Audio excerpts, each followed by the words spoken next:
by shaking you up and maybe trying to, maybe even challenging the way you think here in just a minute or two. But before I do, there are a few logistics that I want to cover real quick, kind of housekeeping items.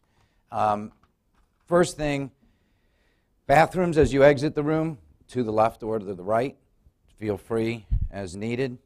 Break food is out this door here, and they're asking us to kind of direct our attention out this. So when we go to break, the break area is out this way. Lunch and dinner, for those of you who are able to have lunch with us, is in Burnham's restaurant, right down the hall to your right as you exit. There are coat racks, I'm told, outside of Linden, a room outside to the left. And then this might help to differentiate a little bit between myself and my friend Ken. Also in your blue folder, Ken pointed you to the crosswalk. I would prefer to point you to this envelope that has 2 drink tickets in it. So don't lose that blue folder nor this envelope. Those tickets will begin our R&R session after our work starts today. Now, Ken gave you most of this, but let me just say this about that. That is about our process and what the good folks at Harper have started to outline for us. Broadly speaking, what we've done is convene a lot of national, regional thought leaders, experts in their craft that are going to, and peppered as you see in your agenda, also in your blue folder, are going to come in and share their ideas.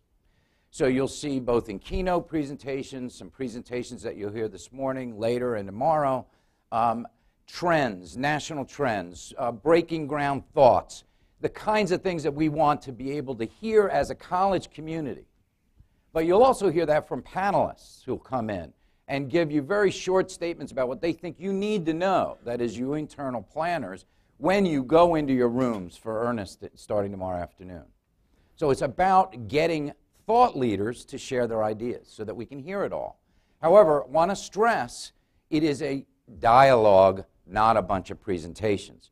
So when you see our panelists come up, they're going to give you a few quick thoughts, and then I'm going to be in the room. Kind of, are you old enough to remember Phil Donahue? I'll be Phil.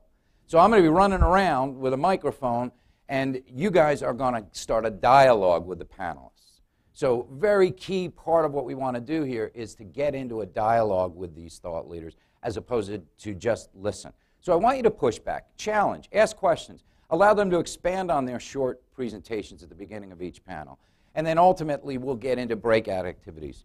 You see on the wall, first 2 of them will be today, the final 2 tomorrow, and they're designed to foster that dialogue and start from a broad breadth of ideas, ultimately honing us down when we leave this conference to 4 or so strategic directions that will guide the development of this plan and will shape the future of this community.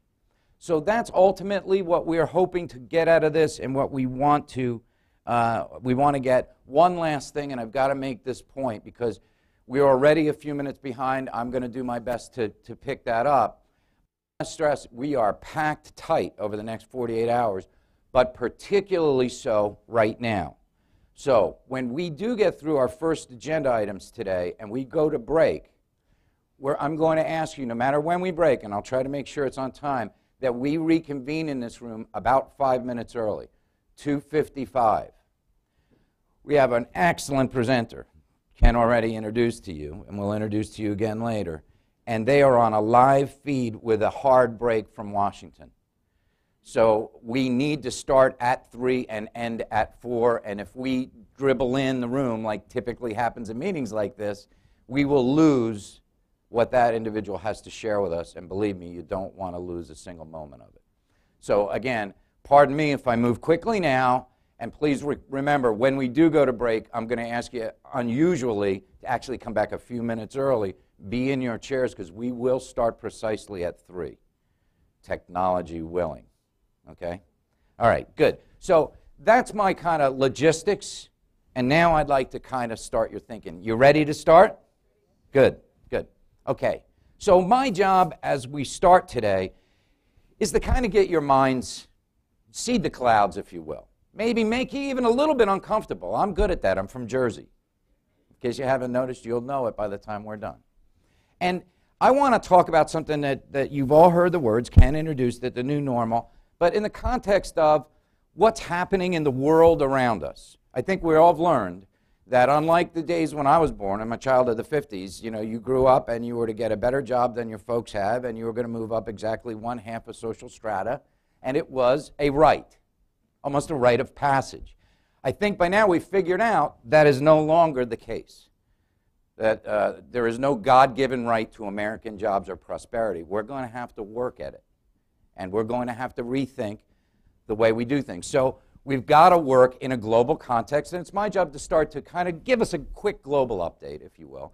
And then I want to start to maybe just seed some clouds with emerging trends and ideas around the community college of the future so that we understand the challenges we face as we consider this broader dialogue that we're going to have and how we're going to move forward from here.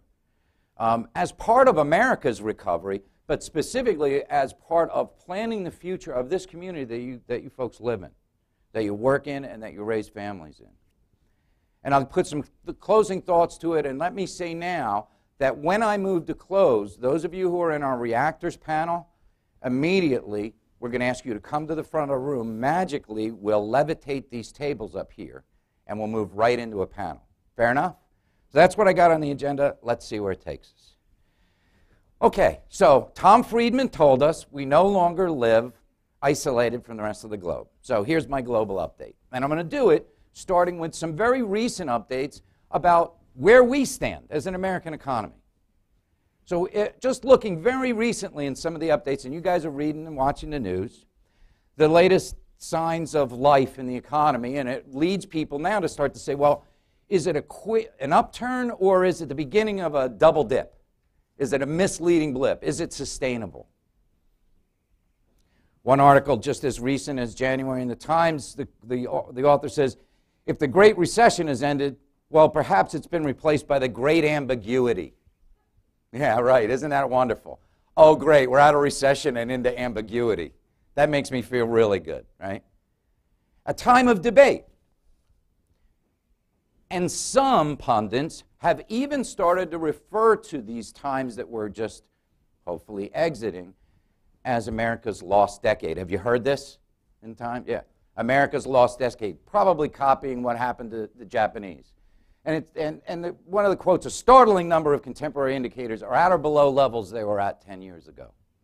Now, if you look at some of the data, frankly, some of these pundits start to look pretty smart. In September, for instance, of 2009, there were 108.5 million private sector jobs, about the same as there were 10 years before, despite the fact that our population grew by 9%. By the way, zero real job growth in a 10-year period has not occurred before in my adult lifetime, ever. Another, if you read this, the S&P 500 was down around 350 points from 10 years earlier. Again, something that you can go back in history. Not in my adult lifetime has that happened over a 10-year period in this country. Probably a little bit even more depressing, in the last 10 years, American household income decreased by 1.9%, while the cost of basic goods went up by 3.2%. In other words, American families' real buying power decreased. Again, for the first time in many of our adult lives, leading the media and others to label it America's lost decade. And it starts to get depressing, particularly when you contrast to what's happening in some other parts of the world. China being just the most popular place to compare, but other places as well. Look at the Chinese. China's green leap forward is happening at the time we're ending America's lost decade. Look what they've done. The biggest solar thermal deal ever, $5 billion, 2-gigawatt plant being built in China. Ironically, by a contractor known as eSolar, based in where? California. By the way, you want to be even a little bit more concerned? The president of eSolar talks about a project of similar size and scope that in the same amount of time, a year, that it took the Chinese to conceive, engineer, plan, and procure that plant is still sitting looking for ETA first phase of application approval in Washington.